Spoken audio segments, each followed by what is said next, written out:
Tu as des projecteurs? Oui. Sache qu'il y en a eu une très grande variété. Des projecteurs de salon pour les projections à la maison et des projecteurs plus puissants pour les projections publiques. Voici quelques projecteurs de salon. Un 8 mm de fabrication suisse.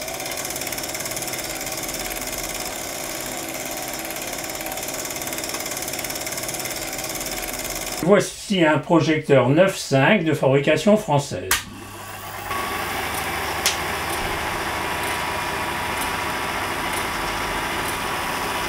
Voici un appareil 9.5 pour projection publique que mon ami Vitold a un peu bidouillé pour améliorer son intensité lumineuse.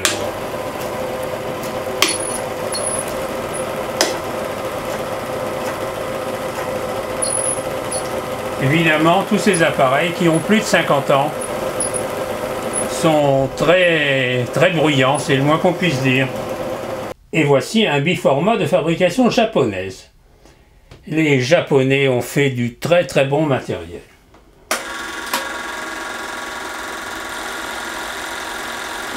Il est muet comme beaucoup d'appareils.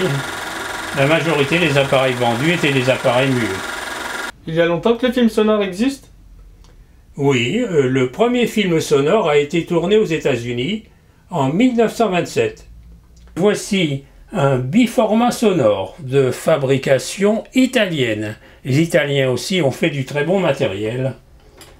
Tu vois, il est silencieux, enfin plus silencieux que les autres, et il est très performant, c'est-à-dire il a 2 pistes, il peut fonctionner à 2 vitesses standards, on peut régler les basses et les aigus indépendamment, on peut également faire de l'enregistrement son sur son.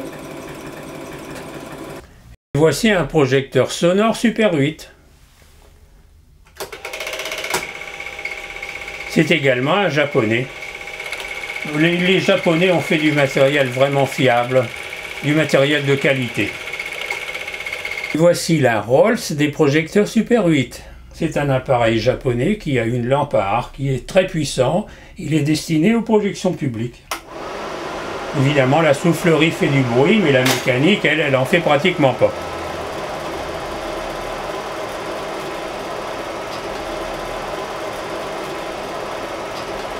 Possède une lampe à arc, une très bonne optique, un lecteur magnétique et un lecteur optique. Il y a 50 ans, les projecteurs étaient équipés de lampes comme celle-ci, en 110 ou 220 volts. Celle-ci a une puissance de 1000 watts. Elles étaient assez peu lumineuses, mais c'était de véritables radiateurs. Ensuite sont venues les lampes dichroïques qui avaient un bien meilleur rendement. Voici la plus petite, 50 watts. Voici la plus grosse, 250 watts. Le miroir est le même. Ce qui diffère, c'est la puissance de la lampe qu'il y a dedans. Et voici la lampe à arc de ce projecteur. Elle éclaire 2 fois plus que la 250 watts dichroïque.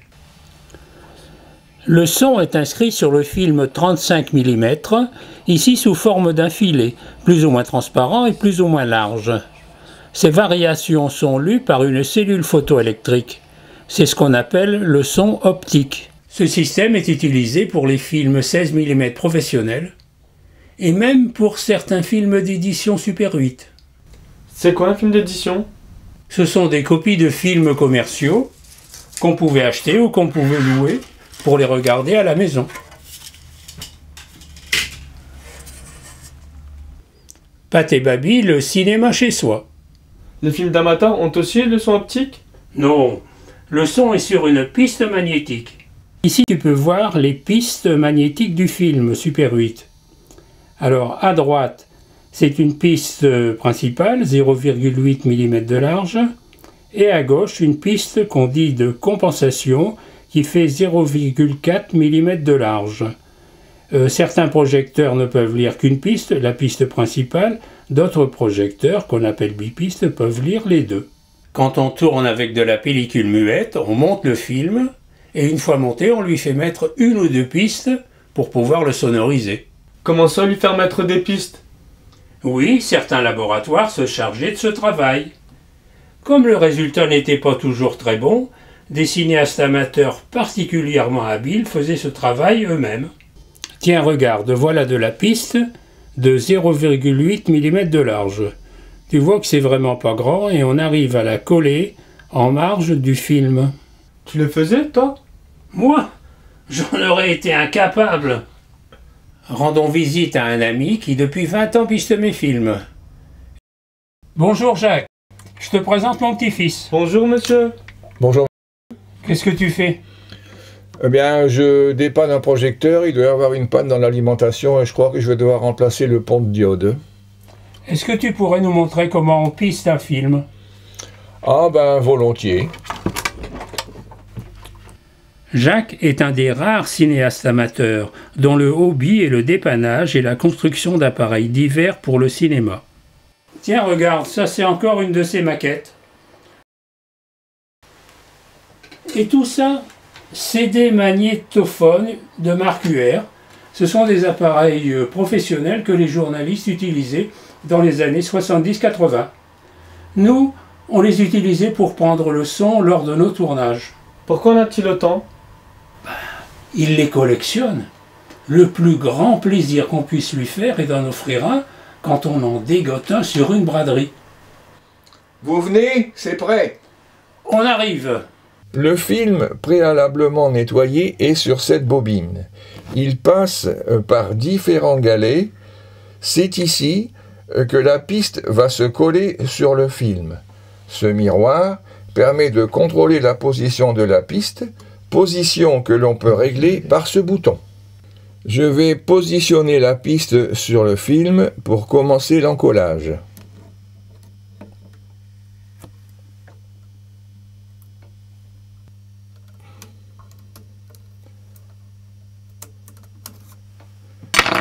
Et maintenant, je vais lancer le pistage.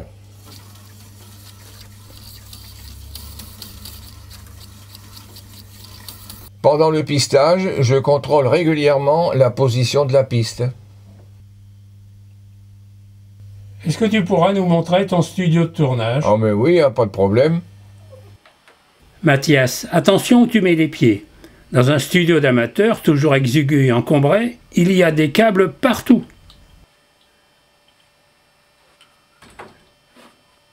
Cette maquette est destinée à être animée, image par image, pour une scène se déroulant dans un vaisseau spatial.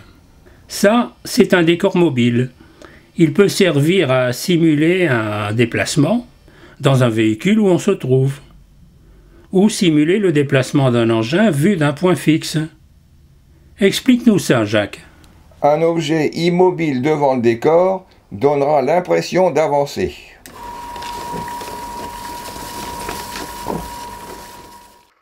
L'engin spatial qui passe devant cet astre est suspendu par des fils très fins à un chariot, hors champ, qui est tiré vers la gauche. Pour la démonstration, on a utilisé des fils visibles.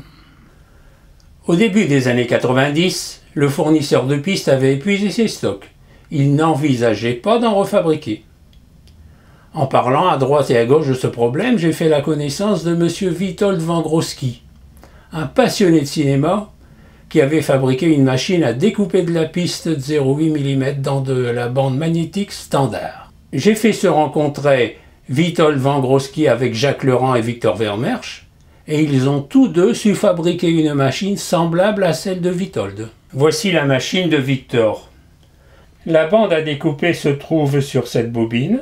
Elle est tirée par ce petit motoréducteur au travers de ce couloir qui est équipé d'une lame de rasoir. Je viens de mettre cette machine en route. La lame découpe une fine bande magnétique qui fait exactement 0,8 mm de large. Alors, papy, quand ton film est pisté, comment tu fais pour le sonoriser? On peut utiliser un projecteur. Alors, au vu des images, ici je me suis mis en position enregistrement, au vu des images, on va commenter le film. Le défaut, c'est que le projecteur est bruyant et le micro capte également ce bruit, on a donc une mauvaise qualité sonore. Avec une visionneuse sonore, on aura déjà un meilleur résultat, car elle est beaucoup moins bruyante que le projecteur. Et ici aussi, au vu des images, on assure le commentaire. Alors on se met en enregistrement. Et puis on va pouvoir y aller. Et voilà, évidemment, il faut avoir préparé son texte avant. Il faut savoir ce qu'on va dire et quand on va le dire. La meilleure solution sera bien sûr d'enregistrer au préalable son texte bien préparé, sur un magnétophone de qualité. Ensuite, on partira de ce magnétophone vers une visionneuse sonore ou vers un projecteur. Si dans le film tu as des acteurs qui parlent, il faudra travailler en synchro labial. Comme les caméras sonores n'ont jamais donné de très bons résultats, on utilise une caméra muette. Alors la caméra prend l'image, le magnétophone prend le son. Comment raccorder les deux? Pour cela, on utilise une claquette.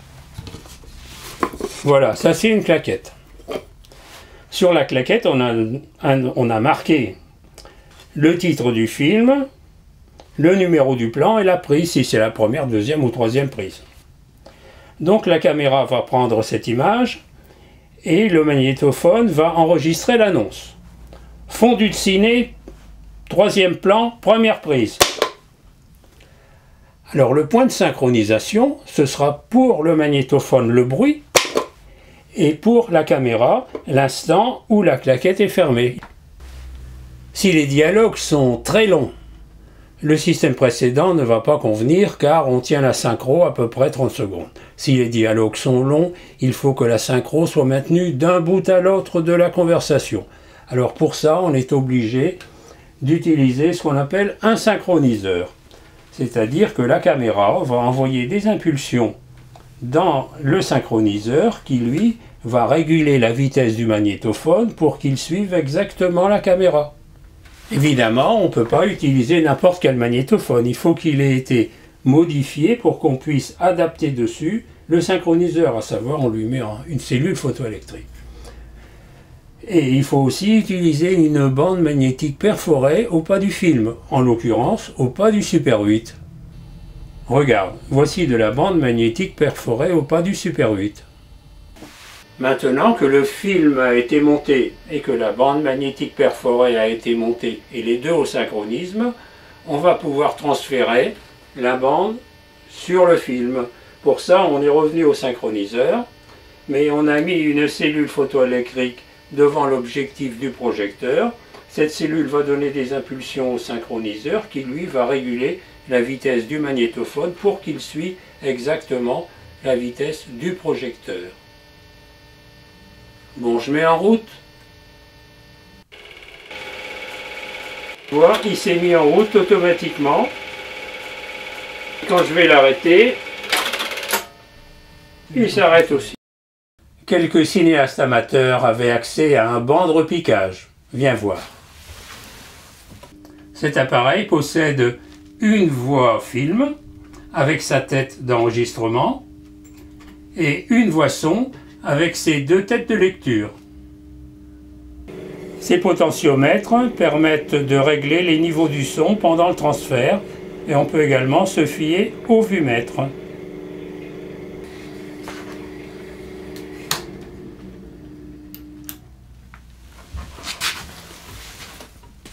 Aujourd'hui, tout ça, c'est largement dépassé par l'informatique au service de la vidéo. Peut-on se faire aider par des professionnels? Certains le font. À mon avis, ils faussent les règles du jeu. Est-il logique de mettre dans une compétition des 2 chevaux et des Ferrari? Bien sûr que non. Les télévisions sont-elles intéressées par les films d'amateurs?